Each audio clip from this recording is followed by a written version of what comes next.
गर्भसंस्कार काहीतरी धार्मिक प्रकार आहे किंवा काहीतरी धार्मिक ॲक्टिव्हिटी करायच्या, संस्कार म्हटलं की ते काहीतरी धार्मिकच वाटतं. तर नक्की त्या लोकांना काय संदेश द्याल? काय असतं की एक बिलीफ बनलेला असतो. मोदींनी सांगितलं की ते हिंदुत्ववादी झालं, ओवेसीनं सांगितलं की ते मुस्लिम झालं. असं म्हणजे हे कुठेतरी त्या ॲक्टिव्हिटीला एखाद्या धर्माशी जोडलं जातं.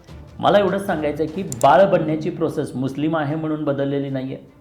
तरी गर्भामध्ये जे बाळ वाढतं ती प्रोसेस सेमच आहे. मग ती मुस्लिम असो, मुस्लिमांनी हिंदू सुद्धा असो. गर्भसंस्कार केला पाहिजे. माझ्याकडे आज हजारो मुस्लिम महिला गर्भसंस्कार करतात. फंटास्टिक.